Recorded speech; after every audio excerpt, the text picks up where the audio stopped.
Welcome back to another installment of Romeo and Juliet explained by Mr. Basile.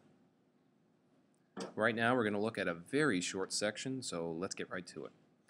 Act 3, Scene 5, enter Romeo and Juliet aloft. So this is the morning of, or morning after, their wedding night. Okay, and they're waking up in bed and the sun hasn't quite risen yet, so it's still in that in-between period. It's not quite day, not really fully night yet, but so we can't really be 100% certain of what time it is. And she says, "Wilt thou be gone? It is not yet near day. It was the nightingale, and not the lark, that pierced the fearful hollow of thine ear. Nightly she sings on yon pomegranate tree. Believe me, love, it was the nightingale." Okay, so why does any of this matter at all? Well, because she doesn't want him to leave. And she says, it can't possibly be near day, and it was the nightingale that was singing. You see, a nightingale, there's a bit of, as you can see here, a bit of mythology surrounding the nightingale, a nymph being turned into the nightingale. But ultimately, the nightingale sings when? Just like its namesake, at night. It sings to welcome or herald the night, to announce the nighttime. And she says, "It's not the lark that pierced the fearful hollow of thine ear." It wasn't the lark. Now the lark, obviously here, since we're into opposites in this play, the lark heralds the morning. So if you're hearing a lark, that means it's time to wake up. Morning's here. If you're hearing a nightingale, well, it means night's here. And Romeo replies with, "It was the lark, the herald of the morn, no nightingale. Look, love, what envious streaks do lace the severing clouds in yonder east."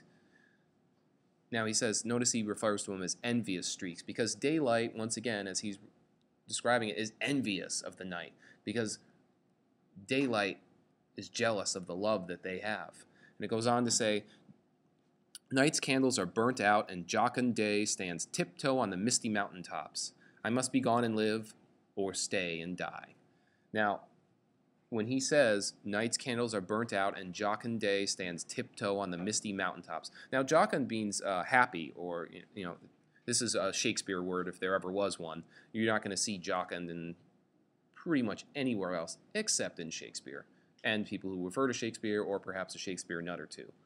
But just know that it means, happy day, and it stands tiptoe on the misty mountaintops. So it's hiding above, it's getting ready to, peek out above the tops of the mountains and light up the day. And he says he must be gone and live, or stay and die, which is an interesting choice. And they go on and on to talk about what they're going to do, and then she ends up changing her mind and realizes that it's the nightingale, or that it is the lark and not the nightingale, and she wants him away. She doesn't want him to die. And before the nurse shows up, Romeo says, "More light and light, more dark and dark our woes."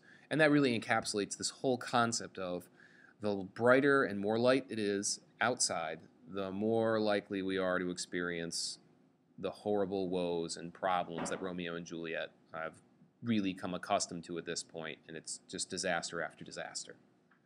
Thank you for tuning in to this edition. I'll see you next time.